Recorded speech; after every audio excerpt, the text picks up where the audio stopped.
ভয়াবহ চলছে ভারত, সতর্কতা জালি। ভেনিক্রি শুরু করল যুক্তরাষ্ট্র। ভয়াবহ ভারত, সতর্কতা জারি। ভারতের উত্তরাখণ্ড রাজ্যে ভয়াবহ দাবানল ছড়িয়ে পড়েছে। রাজ্যটির বিশ্বখ্যাত ভ্যালি অফ ফ্লাওয়ার্স ও নন্দাদেবী জাতীয় উদ্যান সংলগ্ন বিস্তীর্ণ বনাঞ্চল আগুনে পুড়ছে।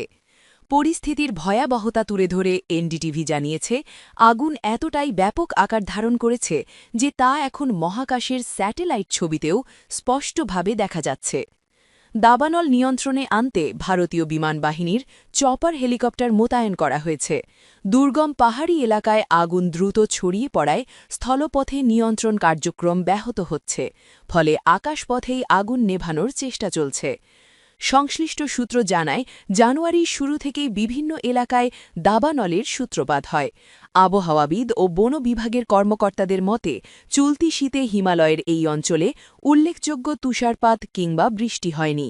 দীর্ঘদিনের শুষ্ক আবহাওয়ার কারণে বনভূমির মাটি ও গাছপালা অতিরিক্ত শুকিয়ে গেছে, যা দাবানলের ঝুঁকি বহুগুণ বাড়িয়ে দিয়েছে। এই পরিস্থিতিতে উত্তরাখণ্ড রাজ্যের জন্য ইতোমধ্যে ১,৬০০টিরও বেশি সতর্কবার্তা জারি করেছে ভারতের ফরেস্ট সার্ভে অফ ইন্ডিয়া। কর্তৃপক্ষ আশঙ্কা করছে, আবহাওয়া অনুকূলে না এলে দাবানল আরও বিস্তৃত এলাকায় ছড়িয়ে পড়তে পারে। পরিবেশবিদদের মতে, জলবায়ু পরিবর্তনের জেরে শীতকাল ক্রমশ উষ্ণ ও শুষ্ক হয়ে উঠছে। এটাই এই ধরনের দাবানলের প্রধান কারণ।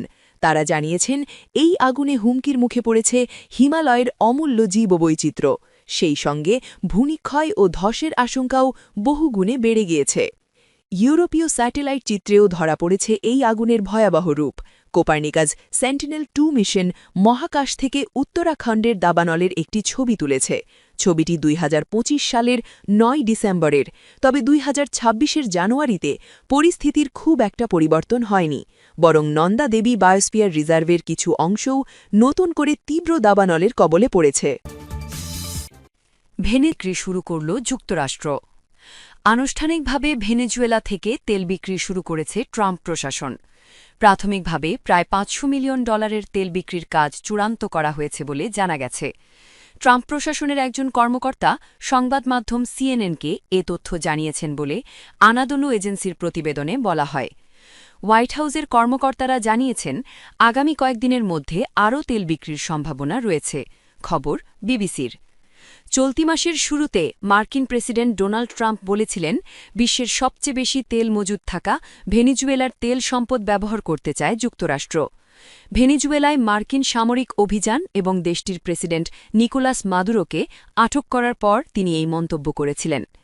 ভেনেজুয়েলা যাতে তেল উৎপাদনকারী দেশগুলোর জোট ওপেক থেকে বেরিয়ে না যায় সে বিষয়ে যুক্তরাষ্ট্রের অবস্থান কী, এমন প্রশ্নের জবাবে ট্রাম্প বলেন, আমার মনে হয় ওদের জন্য ওপেকে থাকাই ভালো। তিনি আরও বলেন, এটা আমাদের জন্য ভালো কিনা আমি নিশ্চিত নই। ভেনেজুয়েলা ওপেকের অন্যতম প্রতিষ্ঠাতা সদস্য। দেশটির মাটির নিচে বিশ্বের সবচেয়ে বড় তেলের মজুদগুলোর একটি রয়েছে। কিন্তু দীর্ঘদিনের অর্থনৈতিক সংকট, অব্যবস্থাপনা আর আন্তর্জাতিক নিষেধাজ্ঞার কারণে দেশটির তেল উৎপাদন ব্যাপকভাবে কমে গেছে। কয়েক মাসের হুমকি ধমকির পর গত ৩ জানুয়ারি গভীর রাতে ভেনেজুয়েলায় আক্রমণ করে মার্কিন বাহিনী।